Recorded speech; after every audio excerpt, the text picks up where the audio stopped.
The blade sang as it left its sheath, and for the first time in 8 centuries, Alaric Nightborne raised steel against his own blood. The dawn was coming. Fiona Parker could feel it in the way the sky shifted from black to bruised purple at the edges of the world, could sense it in the tension that coiled through Alaric's body as he stood between her and the other vampire who wore his face like a distorted mirror. Cassian Nightborne, the elder brother, the one who had ruled their kind for 1,000 years, looked at her with eyes that held the weight of empires and the hunger of something that had forgotten how to be anything but king. "You would truly do this?" Cassian's voice was silk over steel, his white hair catching the lamplight of the abandoned cathedral where they had agreed to meet. His skin was alabaster, flawless, and when he moved it was with the grace of something that had learned to hunt before humanity had built its first cities. "You would draw on your own brother for a human girl who will be dust in the blink of an eye?" Alaric's grip tightened on his sword, an ancient thing with a name in a language Fiona didn't recognize. His own white hair fell past his shoulders, and though he looked no older than 30, she knew he had walked this earth for centuries. "She is not just some human, and you know it, Cassian. You have known it since the moment you tried to take her." Fiona's heart hammered against her ribs. 3 weeks ago, she had been a graduate student researching medieval history in the library archives beneath the city. 3 weeks ago, she had stumbled into a section that wasn't on any map, had found books bound in leather that felt like skin, had read words that made her blood sing with recognition she couldn't explain. 3 weeks ago, Alaric had appeared in the darkness, had told her to run, and when she had demanded answers instead, he had looked at her with something like wonder in his silver eyes. "She carries the bloodline," Cassian said, taking a step forward. The ruined pews groaned as if the building itself recoiled from his presence. "The blood of the oracle. Do you understand what that means? What she could give us? The power that sleeps in her veins could restore our kind to what we were before the fracturing, before we became hunted, things skulking in shadows." "We are not hunted things," Alaric said quietly, dangerously.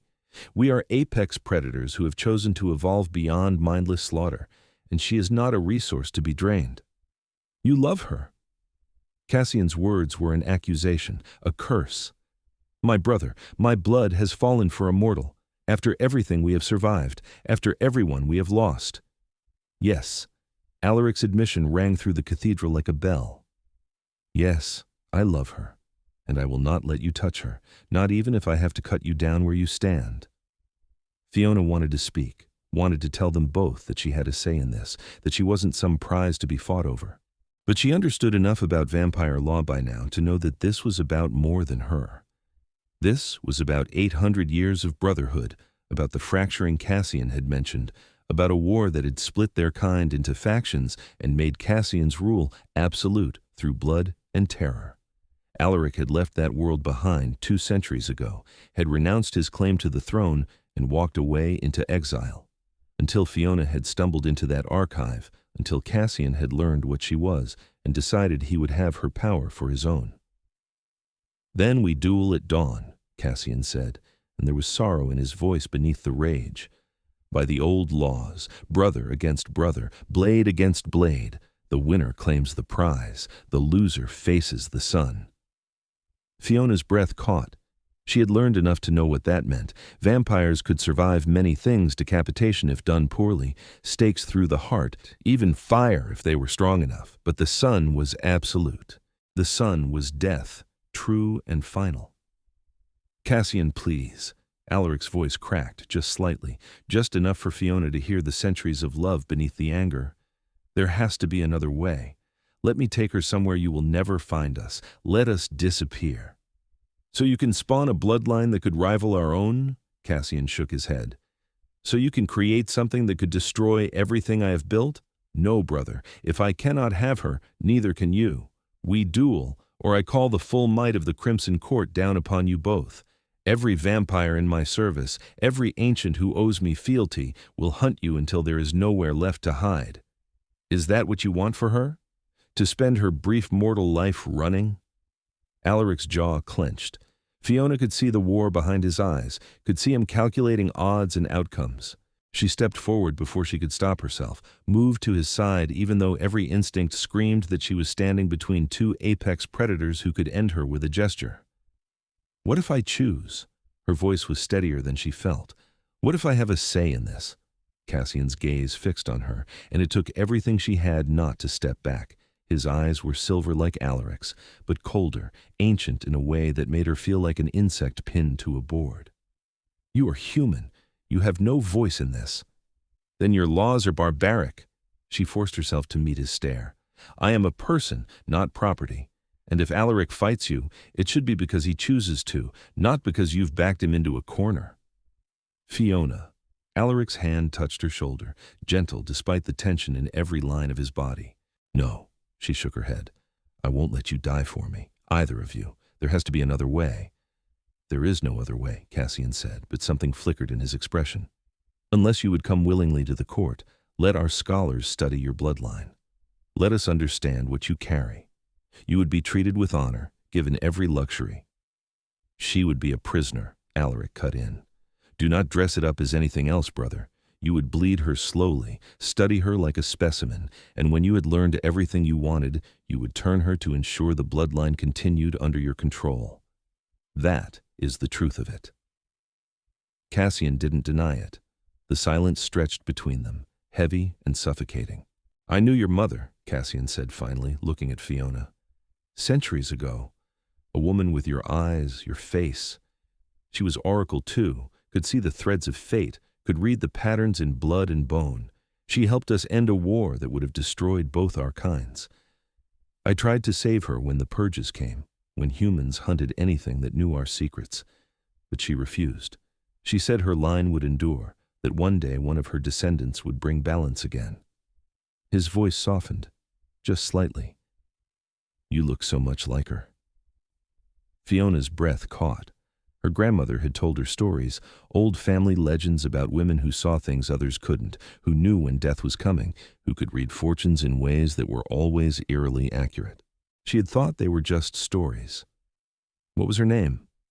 "Alara," Cassian said. "Alara the clear-sighted. She died rather than reveal where she had hidden her daughter, your ancestor. I think of her still some nights, regret that I could not protect her."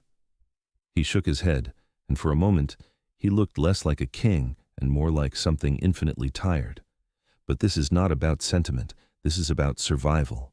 Our kind is dying, Fiona Parker. We grow fewer with each century, weaker. The old bloodline's thin. What you carry could save us. Or it could enslave her," Alaric said. "You're asking her to sacrifice everything for a kind that has given her nothing but terror.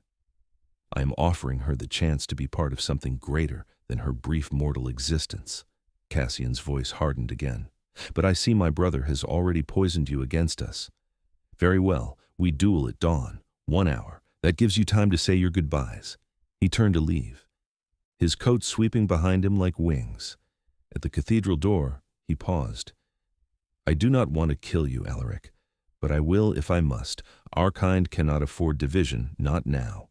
If you fall, perhaps she will see reason."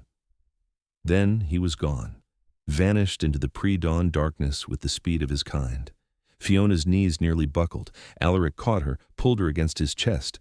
She could hear the absence of a heartbeat, that stillness that had unnerved her when they first met, that now felt like home.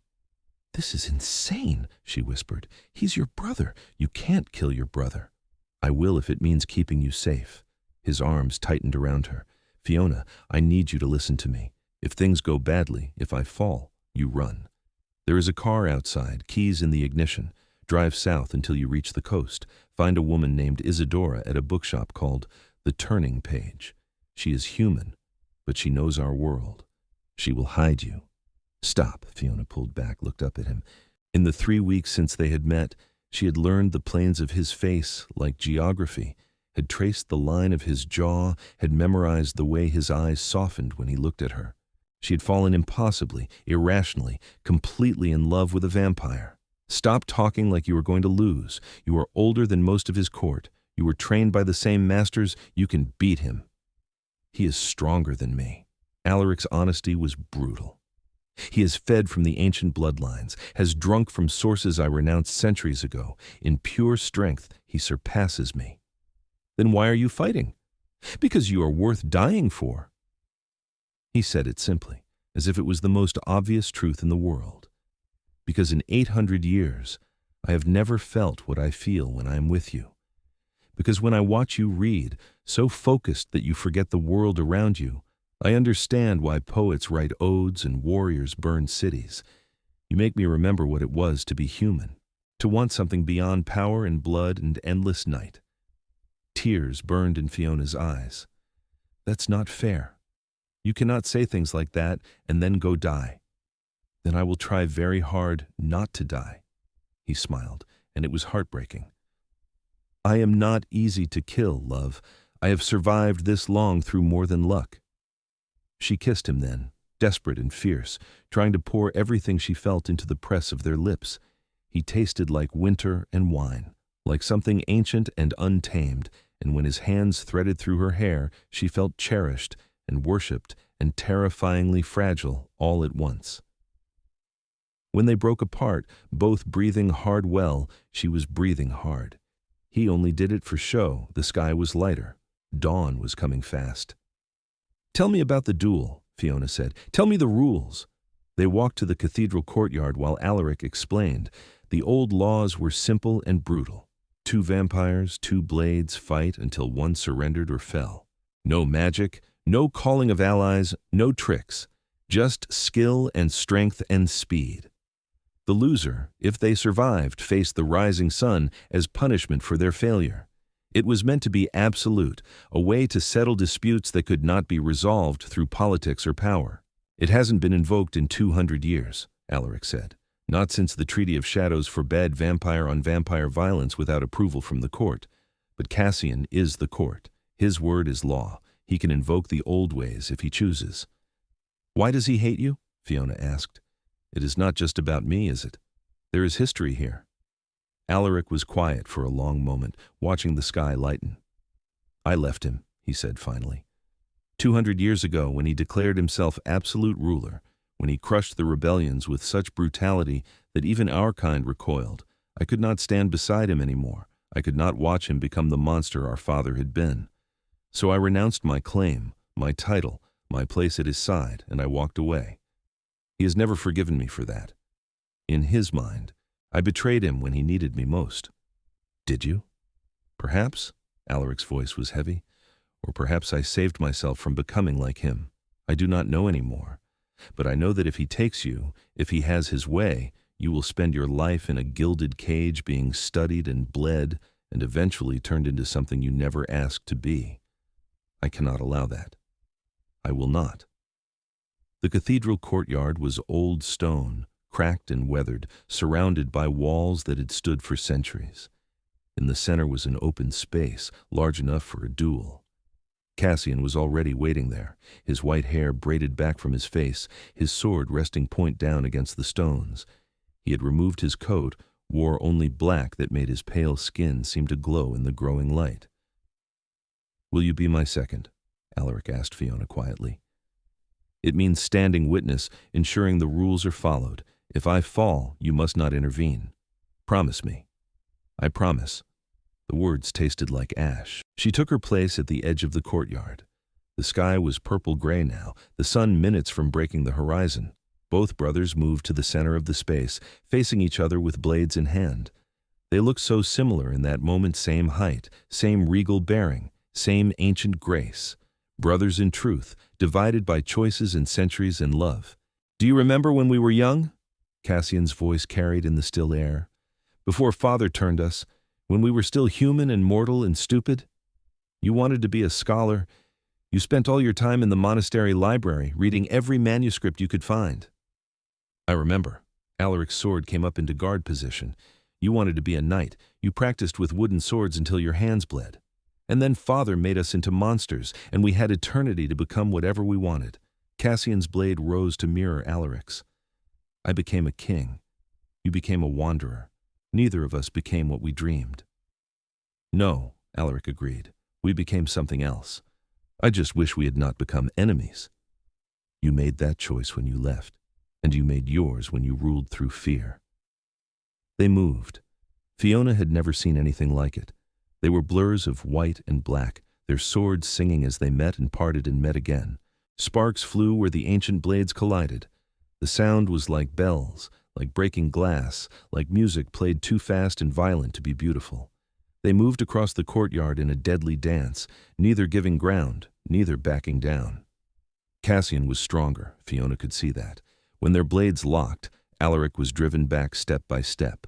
But Alaric was faster, more fluid, and he turned the strength against itself, redirecting blows rather than meeting them head-on. They knew each other too well, had probably trained together centuries ago. Every attack was met with a counter, every feint was read and avoided. Blood flew. Cassian's blade caught Alaric's shoulder, a line of red against white skin.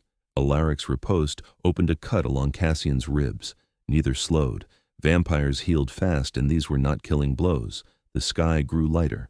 The sun was coming, and when it rose, one of them would die by its light. "Yield!" Cassian gritted out as their blades locked again. "Yield, and I will be merciful. You can live, brother. Just give her up." Never. Alaric broke the lock, spun away, came back with a strike that Cassian barely parried. "You want mercy? Let her go. Let us leave. You will never see either of us again." "And spend eternity wondering when her descendants will come for my throne?" Cassian laughed, bitter and harsh. "I am a king, Alaric. I cannot afford sentiment. I cannot afford weakness." "Then you have already lost everything that matters." Their blades met again and again. Fiona's hands were clenched into fists, her nails drawing blood from her palms. She wanted to scream, to run between them, to stop this madness. But she had promised, and she understood enough now to know that vampire law was absolute. To interfere would doom them all. Alaric was tiring. It was subtle, but she could see it. His movements were a fraction slower, his parries a moment late. Cassian pressed the advantage, driving him back toward the cathedral wall. Another cut opened on Alaric's arm, then his thigh. He was bleeding freely now, healing but not fast enough, and Cassian was relentless. "Please," Fiona whispered, not sure if she was praying or begging or both. "Please do not let him die." The sun broke the horizon. Light spilled across the courtyard, golden and deadly. Both vampires flinched from it instinctively, but they were still in shadow, the cathedral walls providing precious moments of shelter. But the shadows were shrinking. In minutes, maybe less, the sun would fill the courtyard completely. Cassian drove forward with renewed fury, his blade a silver blur. Alaric gave ground, bleeding from a dozen wounds now, his face pale even for one of his kind. He was losing. Fiona could see it, could see the inevitability of it, and her heart shattered. Then Alaric did something unexpected. Instead of parrying the next strike, he dropped his guard entirely, let Cassian's blade drive toward his heart, and at the last second stepped inside the blow, too close for the sword to strike true. The blade scored his ribs instead of piercing his chest, and before Cassian could recover, Alaric drove his own sword up and through his brother's shoulder, pinning him against a stone column. Cassian screamed, rage and pain mixed, but he was caught, impaled through muscle and bone with ancient steel. He tried to pull free, but the sword had been driven deep into the stone behind him. "Yield!" Alaric panted, blood streaming down his side. "Brother, please, yield and we can end this." The sun was creeping closer. Shadows retreated inch by inch. Soon there would be nowhere left to hide. Cassian looked at the sword through his shoulder, then at his brother, then at Fiona. Something shifted in his expression, something old and terrible and sad. "You would have made a good king," he said quietly. "Better than me, perhaps, less ruthless, more merciful. I did not want to be king. I only wanted to be free. Freedom is a luxury our kind cannot afford." Cassian's hand came up, gripped the blade that impaled him. His palm bled as he held it, but perhaps I have forgotten what it means to be anything other than a ruler. Perhaps that is my failure. "It is not too late," Alaric said. "You can let us go. Let me take her somewhere safe. I swear to you, brother, we will cause you no trouble. Her bloodline will not rise against you." Cassian was quiet for a long moment, his silver eyes distant. The sun crept closer. Fiona could feel its heat now, warm after the cold night, deadly to the two vampires trapped in the courtyard. "I could promise you that," Cassian said finally. "I could swear to let you go. But we both know I would be lying. I am a king, Alaric. I cannot change what I am, what I must be for our kind to survive. If I let her go, if I let this power slip through my fingers, I would spend every day of eternity regretting it. That is the truth of me." "Then what?" Alaric's voice broke. "Then we both burn?" "No." Cassian's free hand came up, gripped his brother's shoulder. "You are always the better of us, more human, even after all these centuries. You deserve your happiness, little brother, even if I cannot understand it."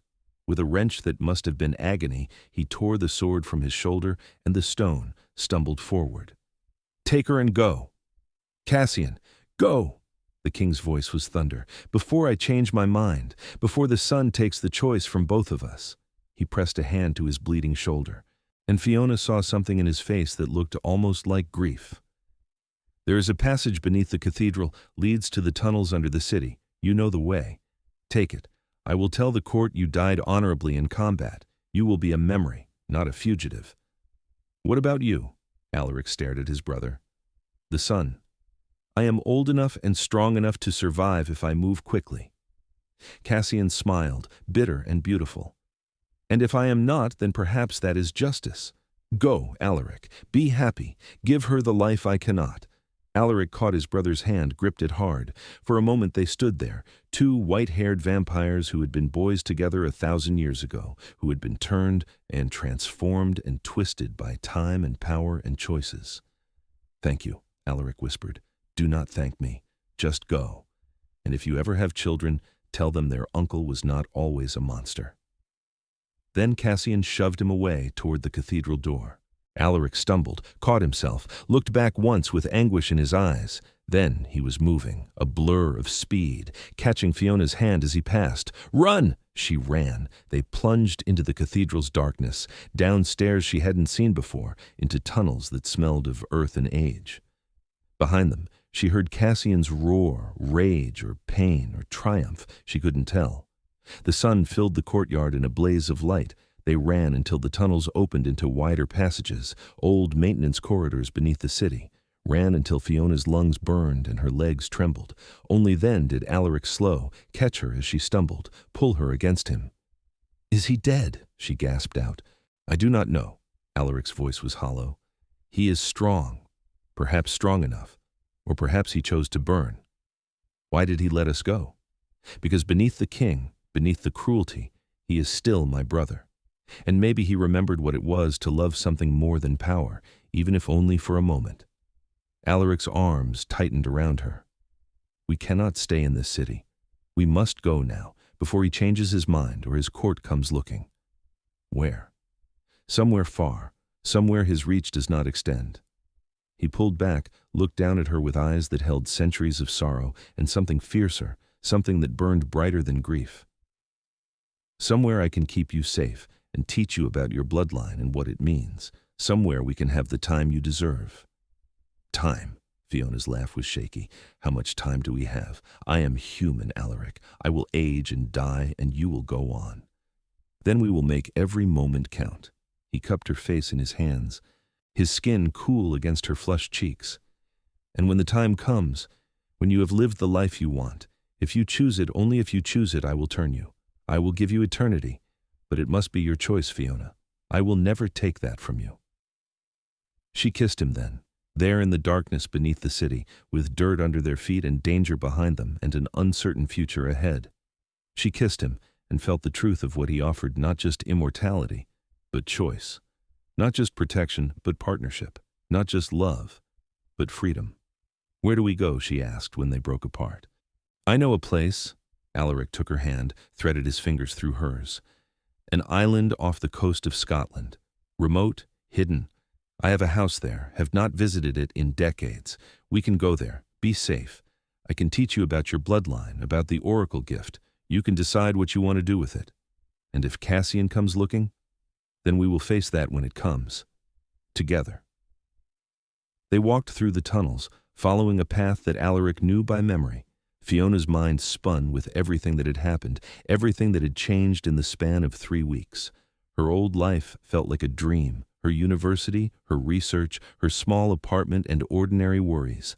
Now she was running through ancient tunnels with a vampire who loved her, fleeing from a king who wanted to cage her. It should have been terrifying. It was terrifying. But it was also exhilarating, alive, more real than anything she had ever known. They emerged from the tunnels in an abandoned subway station, climbed to the street level as the city began to wake around them. Alaric moved with confidence, leading her through alleys and side streets to where he had stashed the car, a sleek black thing that looked expensive and fast. "Get in," he said, tossing her the keys. "You drive. I need to heal." Fiona slid behind the wheel while Alaric collapsed into the passenger seat. In the growing daylight, she could see how badly he had been hurt. His shirt was soaked with blood, and the cuts were healing, but slowly. Too slowly. "You need blood," she said, understanding flooding through her. "I will be fine." But his voice was strained. "Just drive. South, like I told you. There is a place about 2 hours from here where we can stop safely." "Alaric." "Fiona, I'm not feeding from you. Not now. Not like this. I'm in control, but I'm also wounded and weak. I will not risk hurting you."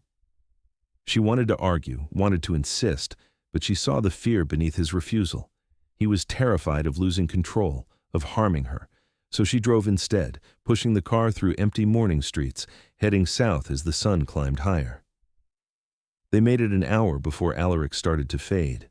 His skin was gray, his breathing shallow, unnecessary, but still a sign of how badly he was struggling. Fiona pulled off at a rest stop, parked in the shade of a stand of trees. "We need to get you blood," she said firmly. "Where is the safe place you mentioned?" "Another hour south." His eyes were closed, his voice barely a whisper. "A woman named Margot runs a butcher shop. She supplies blood to vampires who abstain from hunting humans, but I do not know if I can make another hour." Fiona's mind raced. She looked at her arm, at the veins visible beneath her skin. She was healthy, strong, and he was dying. "Take mine." "No.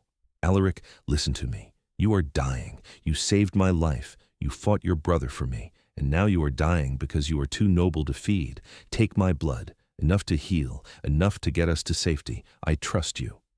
I could hurt you. I could take too much."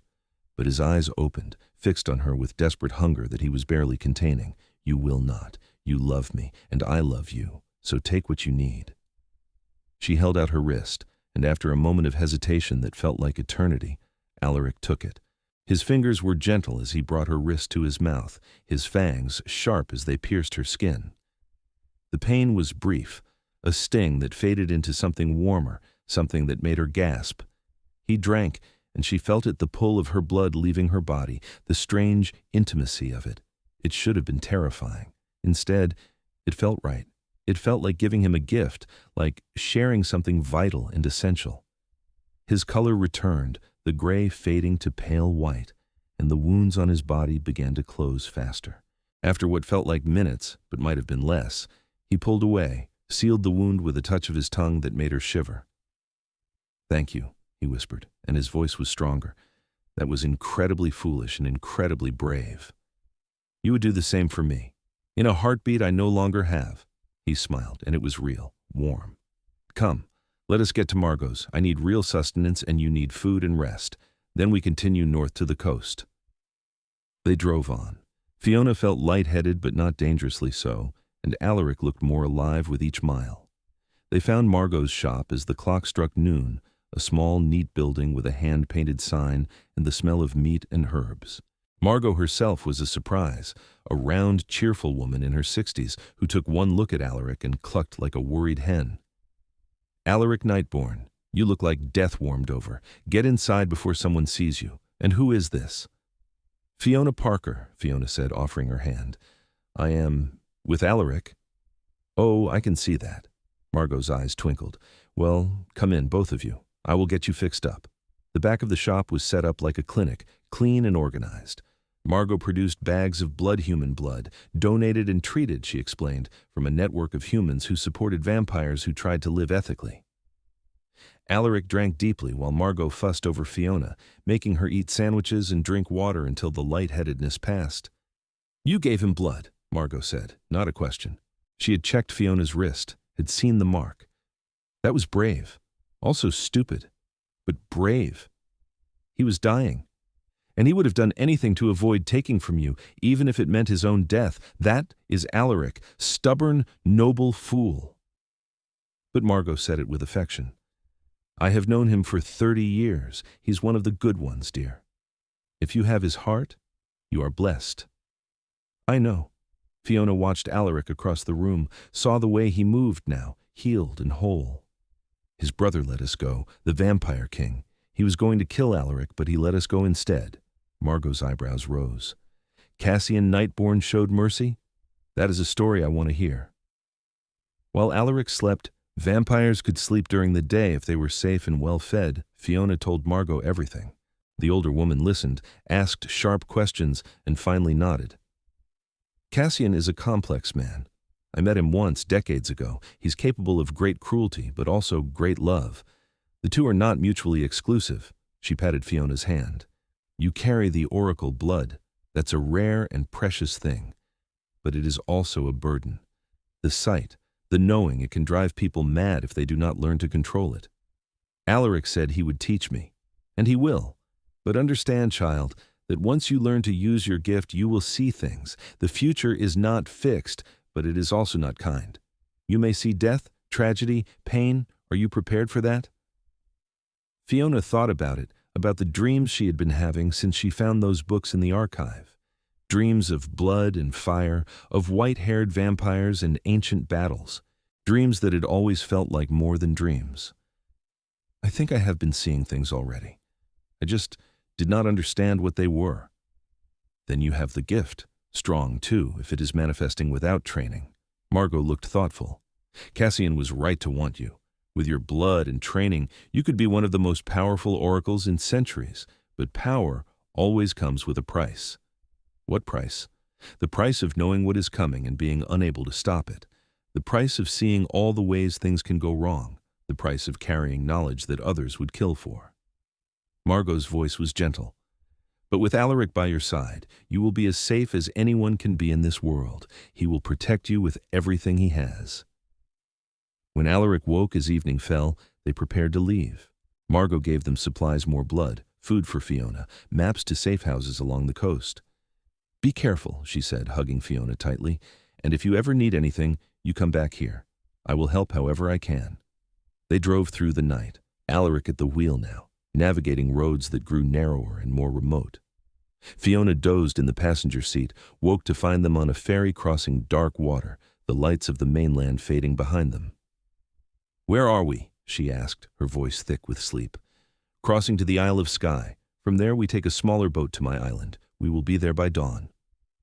The island, when they reached it, was wild and beautiful. Rocky cliffs rose from dark water, and a single house sat on a promontory, stone and glass and wood, built to withstand storms. Alaric led her inside, lit fires in the hearths, and Fiona felt something in her chest ease. This was a sanctuary. This was safe. How long can we stay? She asked. As long as you want. Months, years if needed. Alaric moved to stand beside her at the window, looking out at the ocean. Or we can leave tomorrow and keep moving. It is your choice, Fiona. Always your choice. She turned to him, studied his profile in the firelight. He was beautiful, otherworldly, ancient and powerful, and hers. Teach me, she said. Teach me about my bloodline, about what I can do, and then we will decide what comes next, together. He smiled, and it transformed his face. Together. The days that followed fell into a rhythm. Alaric was a patient teacher, showing her how to quiet her mind and reach for the threads of sight that lived in her blood. At first, it was frustrating. She would catch glimpses of things, images that flashed and faded before she could understand them. But gradually, with practice, she learned to hold the visions, to interpret them. She saw the future, plural, hundreds of possible paths branching from each moment, each choice. She learned that nothing was fixed, that every decision rippled outward, creating new possibilities. It was overwhelming and exhilarating and terrifying all at once. She also learned about Alaric's past. He told her stories of his human life, of a small village in what was now Romania, of a brother he had loved and followed into every adventure. He told her about the night their father turned them, forced them into vampirism to extend his own bloodline and power. He told her about centuries of war and politics, of slowly becoming something he barely recognized, until the day he looked at Cassian and saw a stranger wearing his brother's face. "I do not regret leaving," Alaric said one evening as they sat by the fire. "But I regret what it cost. I lost my brother that day, even if he is still alive. And he lost me." "Maybe not forever," Fiona said softly. "He let us go, Alaric. That means something." "Perhaps," but he sounded doubtful. 3 months passed. The island became home. Fiona learned to use her gift with increasing confidence, learned to see the patterns in the world around her. She dreamed often of Cassian, of the vampire king sitting alone in a throne room, staring at nothing. She wondered if he was well, if he regretted his mercy, if he thought of his brother. Then, one night, as winter settled over the island in earnest, Fiona woke from a dream that was more than a dream. She saw Cassian standing at the ferry dock on the mainland, saw him booking passage to the island, saw him coming, not with an army, but alone. "Alaric," she whispered, shaking him awake, "your brother's coming. He will be here by tomorrow night." Alaric sat up, instantly alert. "You are certain?" "I saw it. He's coming alone. I do not think he means to fight." "Then what does he want?"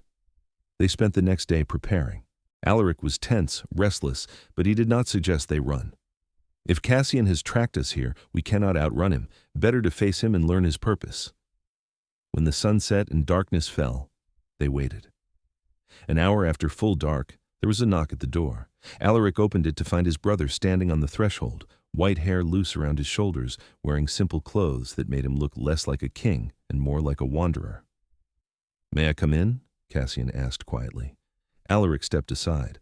Cassian entered, and Fiona saw that he looked different from the last time she had seen him. Tired, less certain. The wound on his shoulder was healed, but he moved carefully, as if it still pained him. "Why are you here?" Alaric asked, his voice controlled. "To talk, to explain, to—" Cassian trailed off, looked at Fiona. "To apologize." Silence filled the room. Fiona could feel the tension, the history, the weight of everything unspoken between the brothers. "You let us go," Alaric said finally. "That was enough. You do not need to apologize." "Yes, I do." Cassian moved to the window, stared out at the dark ocean. "I have been king for so long that I forgot what it meant to be anything else. Forgot what it meant to care about something beyond power and survival. When I let you go, when I chose your happiness over my ambition, something broke in me. Or perhaps something healed. I am not certain which." "What are you saying?" Fiona asked carefully. Cassian turned to her. "I am saying that I was wrong. Wrong to try to cage you. Wrong to see you as a resource rather than a person. Wrong to force my brother to fight me for the right to love you. I am saying that I came here to release you both from any claim I have. You are free, truly free. I will tell the court that you are under my protection, untouchable. No vampire will dare harm you." "Why?" Alaric's voice was rough with emotion. "Because you were right. I have become a monster, and I do not wish to be one anymore." Cassian's smile was bitter. "I will never be what you are, brother. I'm too pragmatic, too ruthless. But perhaps I can be less cruel. Perhaps I can remember that our kind survives not through fear alone, but through the bonds we forge, the love we protect." He moved to Alaric, held out his hand. "I miss my brother. I have missed him for 200 years. I do not ask you to come back to the court. I do not ask you to forgive me, but I ask if we can begin again, if you can see me as something other than the tyrant I became." Alaric stared at the offered hand for a long moment. Then, slowly, he took it. "I missed you too," he said quietly. "Every day, even when I hated what you had become." Cassian pulled him into an embrace, fierce and desperate. Fiona saw tears on both their faces, tears that vampires should not be able to shed. But that came anyway. Two brothers, reunited after centuries of separation, finding their way back to each other. When they broke apart, Cassian looked at Fiona. "I owe you thanks as well.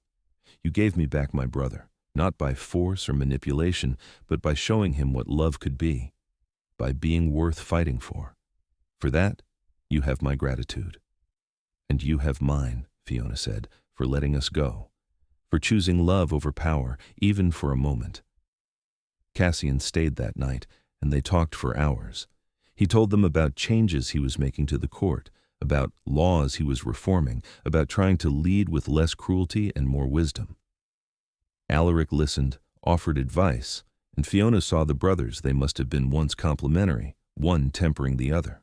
"You should visit," Cassian said as dawn approached and he prepared to leave. "Not to stay. I understand you have built a life here, but visit. Let me know my brother again. Let me prove I can be better than I was." "We will," Alaric promised. "In time. When we are ready." Cassian left with the dawn, taking a boat back to the mainland. Fiona and Alaric stood on the cliffs watching him go, wrapped in each other's arms. "Do you trust him?" Fiona asked. "I want to, and I think he meant every word. But trust will take time. Centuries of damage cannot be undone in a single conversation. But it is a start. Yes, it is a start." The years that followed were perhaps the happiest of Fiona's life. She and Alaric traveled, visiting safe havens and hidden communities of vampires who lived peacefully among humans. She continued to develop her oracle gift, learned to control and use it to help others.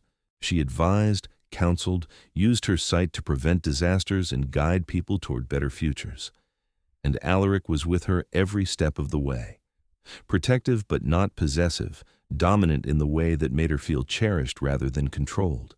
He was her partner, her love, her anchor in a world that had grown strange and wonderful. They visited Cassian twice a year, watched as he slowly transformed the court from a place of fear into something more complex, more nuanced. The brothers grew closer, healing old wounds one conversation at a time. It was not perfect, there were still arguments, still moments of tension, but it was real, and it was enough. When Fiona turned 35, she and Alaric had the conversation she had always known was coming. "I want to be turned," she said one night as they lay together in the darkness. "I want eternity with you. I have lived the life I needed to live as a human. I am ready for what comes next." "Are you certain?" Alaric asked, even though she could feel the hope in his voice. "Once done, it cannot be undone. You will become what I am, powerful, immortal, and forever changed. I know, and I am certain. I want to walk this world with you, Alaric, for as long as we have. I want to see the centuries unfold. I want to be by your side." He turned her then, gently and carefully, with rituals older than empires. The transformation took 3 days of pain and fever and rebirth, and when Fiona woke, the world was different. Sharper, clearer, more vivid. She could hear the blood singing in distant animals, could smell the ocean miles away, could feel the strength coiled in her new body. And she could still use her oracle gift. If anything, it was stronger now, clearer. She saw the paths stretching before them, centuries of them, lifetimes of possibility. Not all of them were happy. There would be struggles, losses, pain, but there would also be joy, discovery, love that deepened rather than faded. "Welcome to eternity," Alaric said, kissing her as the sun set on her first night as a vampire. "Welcome home." They made their home on the island, but they traveled often. They became known among vampire kind as the Oracle and her protector, sought out for wisdom and counsel.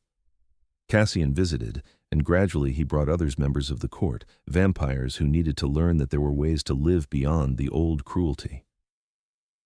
Fiona thought often of that night in the cathedral, of 2 brothers drawing blades at dawn, of the choice Cassian had made to let them go. It had changed, everything had changed him, had given her and Alaric their future, had begun the slow transformation of vampire society from tyranny to something more balanced. One night, 100 years after her turning, Fiona stood on the cliffs with both brothers. They were watching the stars, talking about the past and the future. Cassian had aged in his own way, not physically, but in wisdom, in the weight he carried more lightly. He was still a king, still ruthless when necessary, but he was also the brother Alaric remembered from their youth, the man who could laugh and argue and love. "I was thinking," Cassian said suddenly, "about that dawn in the cathedral, when I let you go. It was the hardest choice I have ever made. I think about it still, wonder if I made the right decision." "Do you regret it?" Alaric asked.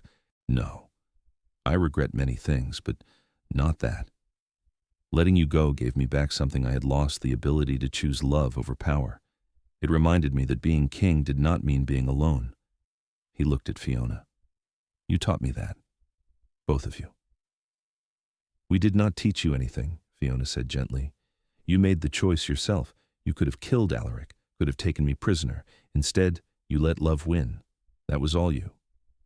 Perhaps, Cassian smiled, and it was real, reaching his ancient eyes. But I am grateful nonetheless for my brother's happiness, for your wisdom, for the chance to be better than I was. They stood together on the cliffs, three immortals watching the endless night, and Fiona felt the threads of the future shifting around them, saw the paths diverging and converging. Not all of them led to happiness. Fate was never that simple. But many of them did. Many of them led to centuries of love and growth, to a world where vampires and humans could coexist, to a future where the Oracle bloodline brought balance rather than power. She reached out, took both brothers' hands in hers, Alaric on one side, warm despite his vampire nature, love radiating from every touch, Cassian on the other, still learning how to be gentle, but trying, always trying.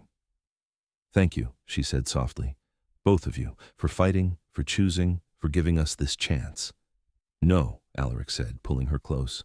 "Thank you, for being worth fighting for showing us what love could be, for bringing my brother back to me." Cassian nodded, squeezed her hand once before releasing it. "He is right. You saved us both, Oracle. Never doubt that." They stayed on the cliffs until dawn approached, then retreated inside to safety. But Fiona paused at the door, looked back at the lightening sky. She remembered the dawn when the brothers had fought, when everything had hung in the balance. She remembered thinking that love and war were the same thing, both brutal and beautiful. She had been wrong. Love was not war.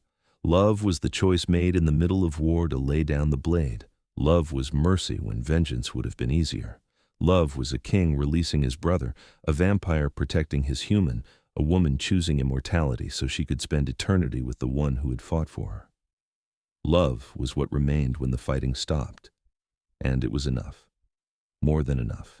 It was everything. Fiona followed the brothers inside as the sun rose, knowing that whatever the future held, centuries of it, stretching ahead in infinite possibility, they would face it together. The Oracle, the Protector, and the King who had learned to choose love over power. And in a world of darkness and danger, of blood and ancient feuds, that was the truest magic of all. They had centuries ahead of them, and every single one would be worth living.